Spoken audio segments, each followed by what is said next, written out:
Hi everyone, it's Margaret here with 60 and Me. Hope that you're doing well today. The topic for discussion today is how to create a solo sanctuary in your house. And this is for people who are living alone or people who are living with partners or friends and just want a space. Want a space that is their own. And how to create a space that has the style and the confidence that you are taking into your life as a 60-plus-year-old woman. Now, I started 60 Me 10 years ago, so I'm imagining a lot of the women who are following here are either into their 60s already or even older now. And I'm 74, so we kind of move along with our years, but also a lot of younger people too. And I think that this trend of living by yourself or finding a place in the home that you can create your own sanctuary is so important. It basically allows you to identify your personal style and to really attach that to a confidence, and that once you achieve confidence in one area, one aspect of your life, you can carry that out into the world, into the work you do or the volunteering or the relationships that you have. But it starts with a very personal understanding of who you are, what's important to you, it's as simple as your favorite color or your favorite style of decor or clothing. I remember once there was I forget the name of the group, but it was a group in Canada, I believe, who did this style analysis for you, and they asked you a questionnaire about what you liked, and then they came back to you with what your style is and how to use that in decor, clothing, and accessories and whatever. But anyway, one of the first questions that they asked, which I thought was really fun, was what are 3 words that describe you? Now, we've done this before in 60 and Me, and I know I just a long time ago this, so I think it's kind of fun to revisit this conversation and come up with the 3 words that describe your style. Now, for a lot of people, this will come immediately to mind. You know exactly what your style is. It's romantic, it's trendy, it's conservative, it's whatever, it's traditional, or it's quirky or bohemian. You'll think of all the words that come that describe your style. When I did mine, I didn't actually do the quiz, but I did that particular part of the exercise. I came up with what it was. It was cultured, bohemian, and then that was 2. Which is kind of really pretty much covers my whole style, cultured and bohemian. I love cultured clothes. I love traditional styles. I love great fabrics. I love quality in the things that I get. I don't like, so much abundance as just quality, although I do buy things that are for fun. And that's the bohemian side. I do love the bohemian look, the patchwork, the macrame, the mixing of styles, the kind of t-shirts with words on them, things that actually create a conversation. So the cultured, I think, for me was kind of like, it was what I was raised that way. I like traditional things. I like cultured things.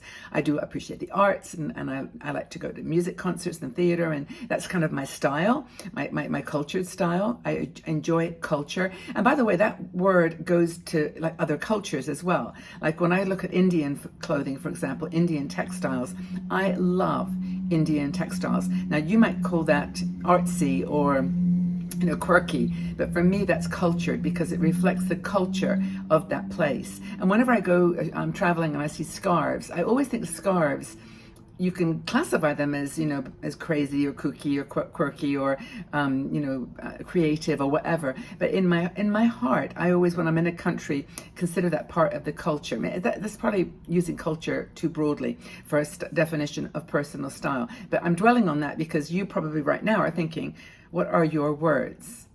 Cultured, bohemian are mine too, and I do add quirky to that.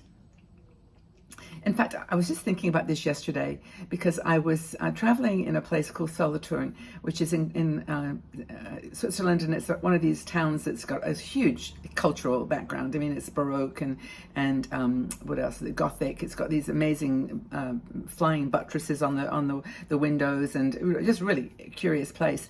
And I was really thirsty. I wanted to get a cup of tea, and I went. They had one street that was like nothing but cafes, cafe, patisserie, places to sit down and eat, and they just all looked so not me. I just didn't feel like they were me, my personality.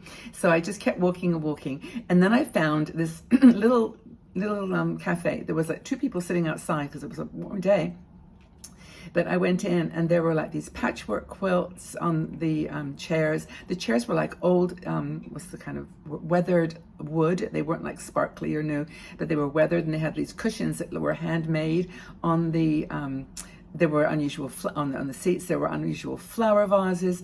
It was just unique.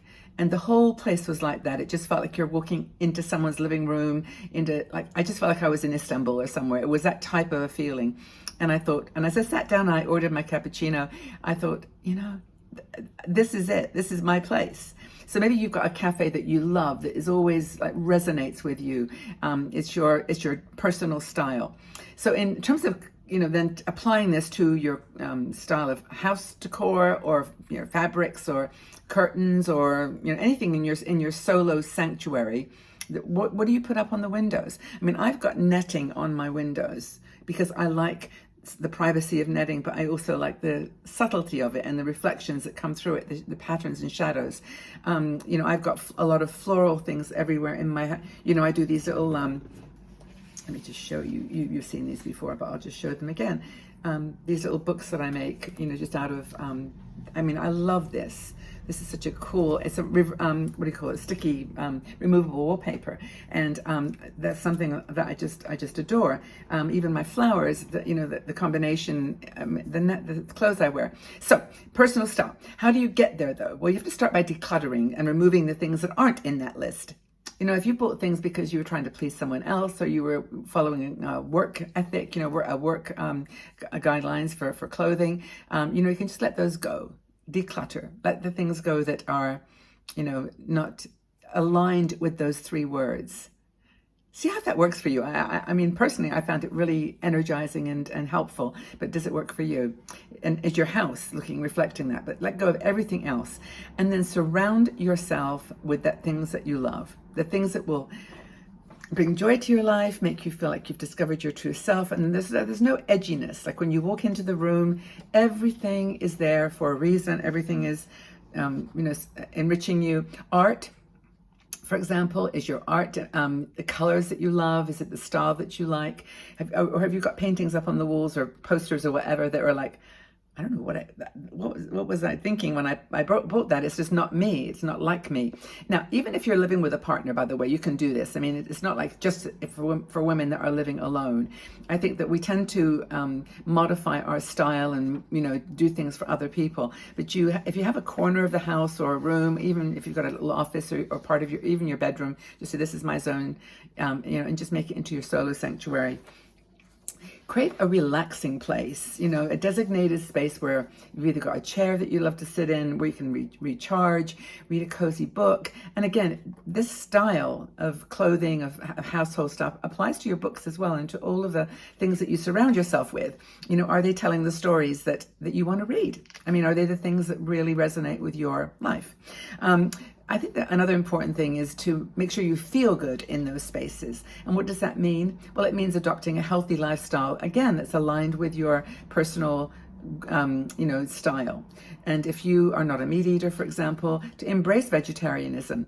If you're trying to go into a more plant-based diet, maybe have pictures of plants or have plants, something that's going to be reminding you unconsciously of the decision that you've made for what you want your surroundings to be like.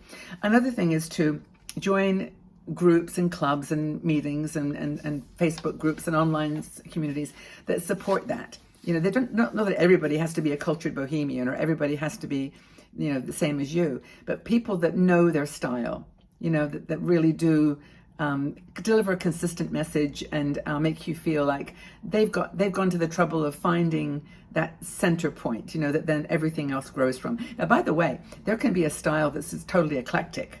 I mean, your style could be eclectic, or it could be just wild and wonderful, where you just like everything.